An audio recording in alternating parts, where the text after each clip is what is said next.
ANM training అయ్యి కూడా ఉన్నాం ఆశాగా మేము. అవసరం లేని పనులు ఆన్లైన్ వర్క్ అన్నీ మేము కూడా చేస్తున్నాము. మా ఒక్కొక్కరు 3,000 పాపులేషన్ చూస్తున్నాండి. ఏఎన్ఎంలో ఎన్సీటీ సర్వే చేయమంటున్నారండి. ఆ సర్వేలు గట్రా మేము చేయమంటే మా మీద నేరాల కింద మాట్లాడుతున్నారు. ఆశ పని అంతా ఏఎన్ఎం వర్క్ అంతా మాతో చేయిస్తున్నారు. ఫోన్లు అనేది పని చేయట్లేదు. మాకు లేచిన కాంచి ఫోన్ వర్క్ చేయమంటున్నారు. అందులో బ్యాలెన్స్ ఎవరు వేయిస్తారు సార్? మాకు పెళ్ళైన వాళ్ళ దగ్గర కానీ ఎప్పుడు ఎల్లం పెడేరు రాసుకోవాలంటారు. వాళ్ళకేమో కడుపులు రాకపోతే మాదే బాధ్యత అంటారు. నెలకి గర్భిణీ ఉండాలి, బాలంతో ఉండాలంటారు.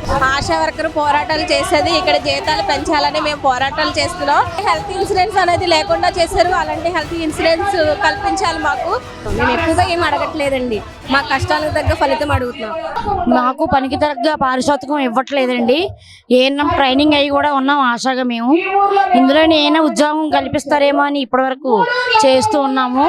అవసరం లేని పనులు ఆన్లైన్ వర్క్ అన్నీ మేము కూడా చేస్తున్నాము. మా చేత అన్ని పనులు కూడా చేస్తున్నారు. దానికి చింతిస్తున్నాము. మాకు పనికి తగ్గ పారితోషికం ఇవ్వట్లేదు. ఆశా వర్కర్లో 14 మంది ఉన్నామండి.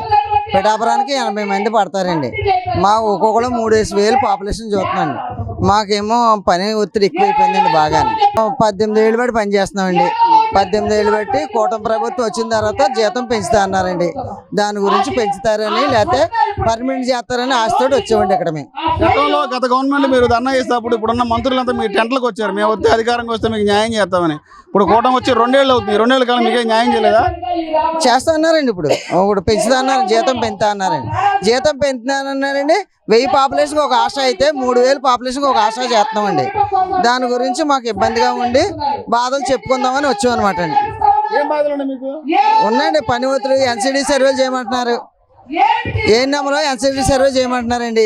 ఆ సర్వేలు గట్రా మేము చేయమంటే మా మీద నేరాల కింద మాట్లాడుతున్నారు. ఆ తర్వాత అండి మొన్న మాత్రం డిఎంహెచ్ ఆఫీస్ నుంచి కబురు వచ్చిందండి, మీకు సర్వేలు మీకు కాదు ఏఎన్ఎంస్కే అనేసి. మేము ఎప్పుడో జాయిన్ అయ్యాము 2006 నుంచి. అప్పుడు పాపులేషన్ బట్టి ఒక ఆశాన్ని తీసుకున్నారు. ఇప్పుడు మేము చేసే పని ఏంటో మాకే తెలియట్లేదు. అప్పుడు పిఎన్సీలు ఏఎన్సీలు చెయ్యాలి, ఏఎన్సీ విజిట్లు డెలివరీలు తీసుకెళ్ళాలని దాని తగ్గట్టు ఇచ్చారు. అసలు మేము చేసే పని ఏంటో కూడా మాకు తెలియట్లేదు. ఆశ పని అంతా ఏఎన్ఎం వర్క్ అంతా మాతో చేయిస్తున్నారు. ఫోన్లు అనేది పని చేయట్లేదు. మాకు లేచిన కాంచి ఫోన్ వర్క్ చేయమంటున్నారు. అందులో బ్యాలెన్స్ ఎవరే ఇస్తారు సార్? మాకు ఎవరే ఇస్తారు బ్యాలెన్స్? ఆ ఫోన్లో బ్యాలెన్స్ వేయించుకొని నువ్వు ఎన్సిటీ సర్వీస్ చేయాల్సిందే.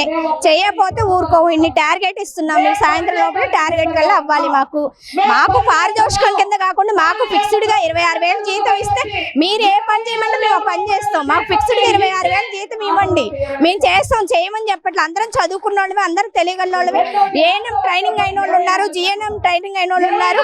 ప్రతి ఒక్కళ్ళు 5th క్లాస్ చదివిన వాళ్ళు కూడా ఎన్సిటీ సర్వే చేస్తున్నారు. ప్రతి ఒక్కళ్ళు రోజుకు వచ్చి 25 ఐడీలు చేస్తున్నారు. ఆశాలే చేస్తున్నారు. మాకు పారితోషికం కింద కాకుండా మాకు ఫిక్స్డ్గా జీతం ఇవ్వమని చెప్పండి సార్. అది మేము కోరుకునేది. కానీ అప్పుడు పని వేరు, ఇప్పుడు ఆశాలది ఇప్పుడు పని వేరండి. ప్రతి ఒక్కళ్ళు బాగా సఫర్ అయిపోతున్నారండి. పని అంటే సఫర్ అయిపోతున్నారు. ఇంతకుముందు చక్కగా ఏఎన్సీ వర్క్ అంటేనే ఏఎన్సీని తీసుకొని వెళ్ళి అన్ని విజిట్లు చేసి డెలివరీలు చేసి ట్యూబెక్టమీలు చేసి ఐయుడీలు వేయించి ప్రతి సర్వే చేసేవాళ్ళం. అవన్నీ పోయినాయి మాకు. ఇప్పుడు ఏంటి ఎస్ఏపీ ఎన్సిడి సర్వే, ఎన్ఎల్ఈపి సర్వే, ఏదన్నా అంటేనే ఫీల్డ్కి వెళ్ళండి, ఫీవర్ సర్వే చేయండి, అవన్నీ వస్తున్నాయి సార్. మాకు సార్ మీకు ఫిక్స్డ్ కాకుండా మాకు 26,000 జీతం కింద ఇవ్వండి సార్. మీ పేరు మీరు ఏ పని చెప్తే మేము అది చేస్తాం. ప్రతి ఒక్క ఆశ 5th క్లాస్ చదివినా కానీ రోజుకు వచ్చి 25 ఐడీలు చేస్తున్నారండి. ఫోన్ వర్క్ లో మాత్రం ప్రతి ఒక్కరు చేస్తున్నారు సార్. ఫోన్ కూడా నాణ్యమైన ఫోన్ మాకు ఇవ్వాలి సార్. ఇదే సార్ మేము కోరేది. మాకు అప్పుడు 5వ తరగతి చదివితే చాలు అన్నారండి. ఇప్పుడేమో సెల్ వర్క్లు ఆన్లైన్ వర్క్లు అంటున్నారు. ప్రతి దానికి ప్రొపరమాలు పెట్టేస్తే ప్రొపరమాలు రాయమంటున్నారు. చాలా మంది రాయలేని వాళ్ళు ఉన్నారు. నోటితో చెప్పగలరు కానీ రాయలేని వాళ్ళు చాలా మంది ఉన్నారు. ఇప్పుడు చాలా రికార్డులు అంటున్నారు. ప్రతి దానికి పిహెచ్ రమ్మంటారు, ప్రతి దానికి రికార్డు పెట్టమంటారు. మాకేమో గవర్నమెంట్ రికార్డులు ఉండేది. చాలా పుస్తకాలు పెట్టుకున్నాం. ఇప్పుడేమో అన్నిటికి రేట్లు పెరిగిపోయి ఉన్నాయి. ప్రతి దానికి పిహెచ్కి వెళ్ళాలంటే 100 రూపాయలు ఛార్జ్ అవుతుంది మాకు. అయినా సరే ఇంకా కష్టమాటి పిహెచ్సికి రమ్మంటారు, యాంటీనేట్లు ఉండాలంటారు, పెళ్ళైన వాళ్ళ దగ్గర కానీ ఎప్పుడు ఎల్లంపిడేరు రాసుకోవాలంటారు. వాళ్ళకేమో కడుపులు రాకపోతే మాదే బాధ్యత అంటారు, నెలకి గర్భిణీశ్రీ ఉండాలి, బాలంత ఉండాలంటారు. మేము మాత శిశు మరణాలు జరగకుండా ఉండడానికన్నా అప్పుడు వేసారు, ఇప్పుడు ఏమో ఇంత వర్క్ చెప్తున్నారు. అందుకనే ఈ పోరాటం వచ్చామని అడుగుదాం. ఆశా వర్కర్ పోరాటాలు చేసేది ఇక్కడ జీతాలు పెంచాలని మేము పోరాటాలు చేస్తున్నాం. అలాగే మమ్మల్ని గుర్తించి ఆశా వర్కర్గా మాకు మంచి స్కీమ్లని ప్రవేశపెట్టాలి. అలాగే హెల్త్ ఇన్సూరెన్స్ అనేది లేకుండా చేశారు, అలాంటి హెల్త్ ఇన్సూరెన్స్ కల్పించాలి మాకు. ఈ రోజు ఆశా వర్కర్గా చేస్తున్నందుకు మాకు తగిన ఫలితం అనేది లేదు, గవర్నమెంట్లో గుర్తింపు లేదు.